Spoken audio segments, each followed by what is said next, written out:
Ibadah kurban ini satu ibadah yang mungkin sudah biasa oleh kita lakukan, oleh umat Islam lakukan, tapi terkadang dasar-dasar hukum fikihnya belum diketahui oleh seluruh umat Islam pada umumnya.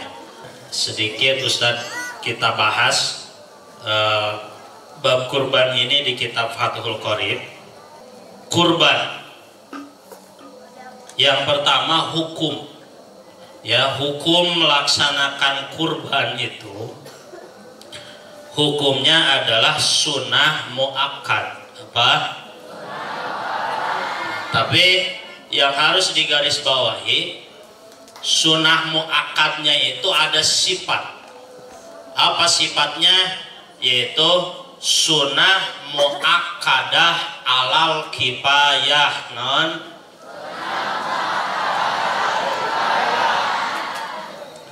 apa itu sunnah muakkadah alal kifayah? Yaitu kesunahan yang dianjurkan hanya untuk satu orang dalam satu keluarga.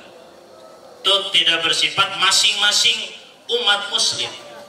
Tetapi kurban ini sunahnya itu, sunah muakkadnya itu hanya kepada satu orang di dalam satu anggota keluarga. Contoh misalkan ada satu keluarga, ayah, ibu, anaknya tilu. Maka ketika ayah sudah melaksanakan sunnah kurban, maka kesunahan kurban bagi ibunya dan ketiga anaknya sudah tidak terkenai sunnah lagi. Nah, inilah maha baiknya agama Islam, tidak memberatkan. Tapi kalau mampu setiap anggota keluarga kurban itu jauh lebih baik. Bahkan dalam Fathul Mu'in disebutkan apabila dalam satu keluarga belum ada satu yang berkurban, hukumnya makruh. Itu. Wala tajibu al-udhiyah ila binadri. Kurban itu tidak wajib kecuali kurban yang dengan nadar. Nadar itu definisinya adalah iltijamu kurbatin, artinya mewajibkan sesuatu yang tidak wajib hukumnya secara agama, dan harus ada lafaz nadar atau ada lafaz wajib. Selanjutnya wayaji'u biha al-jid'u. Dengan apa aja sih kurban teh? Kurban di sini pilihannya hanya 3. Embe, kambing, domba, sedesip apalagi lah ya.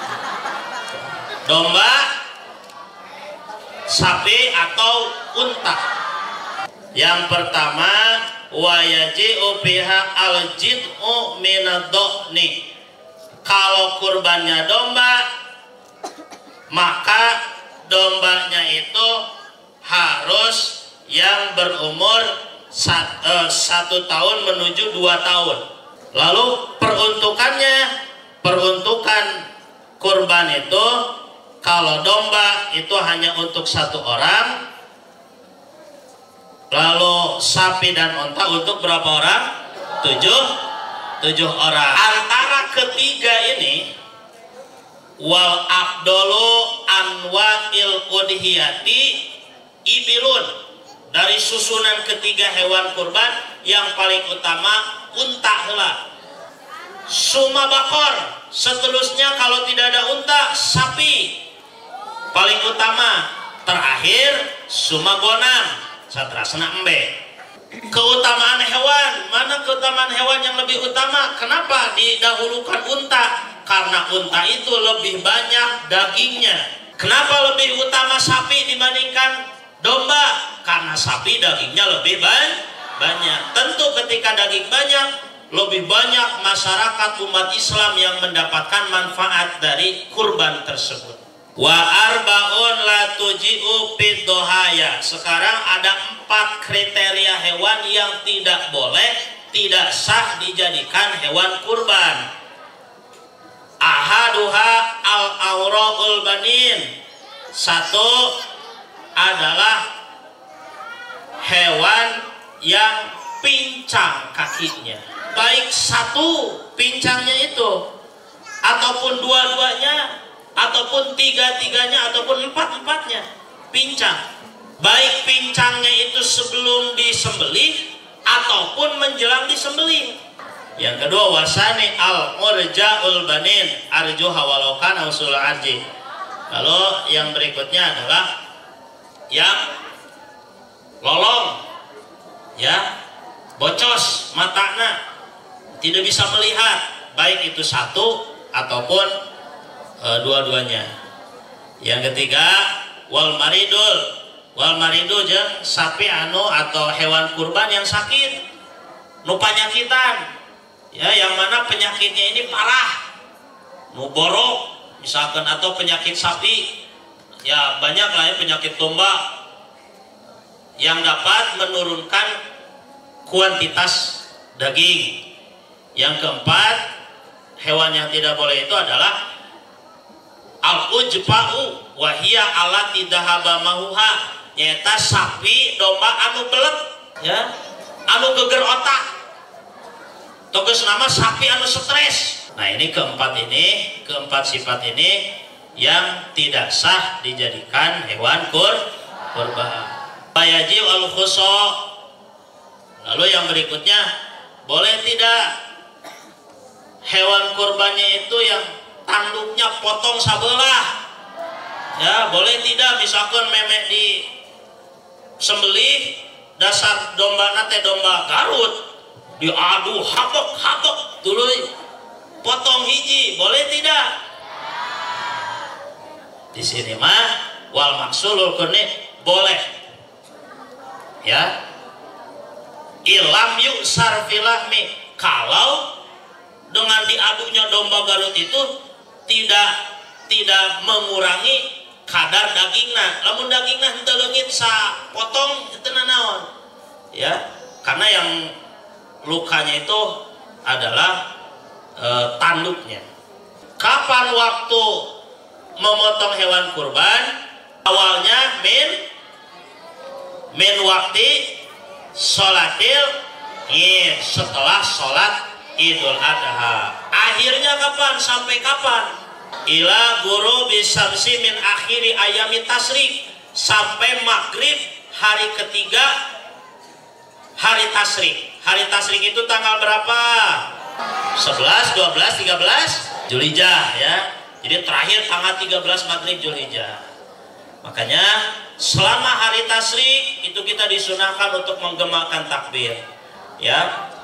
Terutama yang paling disunahkan ba'da sholat, ya, ba'da sholat. Jadi imam selama mulai tadi maghrib harusnya sampai tanggal 13 Zulhijjah ba'da sholat, assalamualaikum warahmatullah, assalamualaikum warahmatullah, ulah wakawirin, tapi takbir dulu 3 kali bareng-bareng sama jamaahnya, Allahu Akbar, Allahu Akbar. Yang selanjutnya kesunahan dalam kurban. Satu, sunnah dalam berkurban itu atasmiyatu, membaca bismillah. Bagaimana cenah kalau memotong hewan kurban tidak mengucapkan bismillah? Apakah hewan kurbannya itu jadi halal atau haram? Palau lam yusama hala al madbuhu, kalau tidak disebut asma Allah, temaca bismillah, hala al madbuhu, ternyata halal. Kenapa? Karena membaca bismillah hukumnya Selanjutnya yang kedua adalah wasani as-sholatu ala nabi, yang disunahkan sebelum menyembelih adalah membaca sholawat kepada kanjeng Nabi. Yukrahu ayajma'a baina ismillah wasmi rasulihi. Makruh hukumnya sebelum menyembelih itu mengumpulkan asma Allah dengan asma Rasulillah. Contoh gini, bismillahi wa rasulihi, hukumnya makruh. Yang ketiga, wasalisu istiqbalul kiblati. Sunnah ketika menyembelih hewan kurban menghadap ke kiblat. Bidabihati ayujahu adabi madbahaha lil kiblati wa yatawajjahu aidan. Jadi yang sunnah menghadap kiblatnya itu satu adabi, orang yang menyembelih yang kedua madbuh, hewan yang disembelih menghadap ke kiblat. Ukurannya bukan ukuran wajah menghadap ke kiblat itu, yaitu ukuran menghadap kiblatnya seperti dalam ukuran sholat. Dalam ukuran sholat yang harus menghadap kiblat apa? Wajah atau dada? Dada, ya. Yang keempat, sunnah dalam berkurban itu sebelum menyembelih adalah at-takbir, membaca takbir dulu qabla tasmiyati, sebelum membaca bismillah, atau setelah membaca bismillah, salasan 3 kali. Jadi yang sunnah membaca takbir itu adalah terutama yang akan menyembelihnya. Yang kelima, yang terakhir adalah doa. Sunnahnya itu doa qabul. Bagaimana doa qabulnya? Allahumma hadihi minka wa ilaika fataqabbal. Jadi gimana tuh Ustaz, itu segala sunnah kumaha mun mencit langsung geresel we. Asal niat di dalam hati, ini dalam Fathul Muin, asal niat di dalam hati, Gusti abdi niat mencit ieu hewan kurban atas nama si anu. Meskipun teu maca bismillah, teu maca sholawat, teu maca doa, jadi eta kurbana. Termasuk akekah juga. Selanjutnya wala yaqulu al-mudha sayan minal udhiyatil mandurah. Permasalahan berikutnya, boleh tidak orang yang berkurban itu mencicipi atau memakan hewan yang telah dikurbankan? Boleh tidak? Boleh, ya. Kalau kurbannya itu bukan kurban yang nadar. Kalau bukan kurban yang nadar, berarti mafhum mukhalafahnya, kalau kurbannya itu kurban yang mandur, yang dinadarkan, maka haram orang yang berkurban memakan daging kurban tersebut. Bal yajibu alaihi atasaddaqu bi jami'ilah miha, bahkan wajib hukumnya orang yang nadar, kurban nadar itu mensodakohkan seluruh dagingnya. Selanjutnya wa yaqulu minal udhiyah al mutatawwi biha, tuh bahkan hukumnya sunnah, dianjurkan bagi orang yang berkurban sunnah.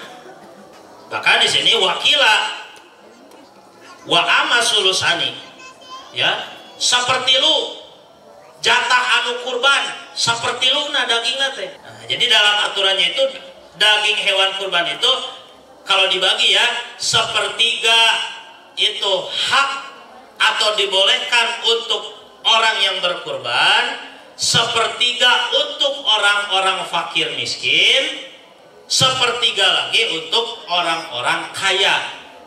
Pembagiannya itu warajahu an-Nawawi fi tasihih tanbih wa qila yuhda sulusan, dihadiahkeun sapertilu lil muslimin al agniya, bagi umat Islam yang beunghar. Jadi nu beunghar ge bere hewan kurban. Wa yatasaddaqu bisulusin alal fuqara, sepertiga lagi bikeun ka jamaah malarat, sepertiga lagi untuk yang berkurban. Wala yubiu, sekarang ayyahrumu alal mudhi bai'u syai'in. Nah, haram hukumnya bagi orang yang berkurban, kade alal mudhi, haram hukumnya bagi orang yang berkurban bai'u syai'in minal udhiyati, ngajual hiji perkara tina hewan kurbana, min lahmihin, dagingnya, bulunya, kulitnya. Wa yahrumu aidon, berikutnya nih, wa yahrumu aidon ja'luhu ujratan lil jazari walau kanat al udhiyatu tatawuan, dan haram juga memberikan upah atau buruh kepada orang yang mencit, kepada jagal muruhan hiji perkara tina hewan kurban dengan ijab. Tapi dengan ijab, cek anu kurban teh kapanitia teh pada KM ayeuna pang mencitkeun hewan kurban abdi ieu sapi, tapi jangan mencitna saha, oh itu cenah Haji Udin, tak Kang Haji Udin mah sirahna we buruhan, Nah, kalau ada seperti itu maka tidak boleh. Wa yahrumu haram. Maka sebaiknya bagaimana? Orang yang mau berkurban itu jangan hanya memberikan hewan kurbannya saja, dan hewan kurban oke meureun itu bisa dipencit ku sorangan mah muruhkeun ka batur. Bere buruhna atuh 200.000, 300.000 dah hese nya. Adapun misalkan sudah dipasrahkeun teu muruhan ya, teu muruhan. Berarti oleh panitia di diatur ya, bukan buruhnya ieu mah biasa we mere gitu, biasa mere ya. Biasa mere dan bukan jadi buruh. Yang penting tidak menjadikan ini sebagai ujroh atau buruh. Ayat amu hatman minal udhiyah al mutatawwi'i biha al fuqara'a wal masakina wal abdalu atasadduqu bi jami'iha ila luqmatan aw luqman yatabarraku al mudhi bi aqliha. Sekalipun kurban ini sunnah disodakohkan kepada fakir dan miskin, kepada umat muslim, tapi diusahakan orang yang berkurban mengatasnamakan kurban ini nyasah huap 2 huap mah segede daging segede korong gajah we mah kudu dituang gitu ya, harus dimakan oleh yang berkurban. Tujuannya apa? Ya tabarruku, ngalap berkah. Fa'inahu yusanu lahu dalika fa'idha akal al-ba'du wa tasaddaqa bil baqi hasala lahu sawabut tadhiyah bil jami'i wa tasaddaqu bil ba'di. Bahkan ketika orang yang berkorban itu sebagian dimakan oleh dirinya dan sebagian besar disedekahkan, mendapatkan 2 ganjaran ya, 1 pahala berkurban, 2 pahala bersedekah.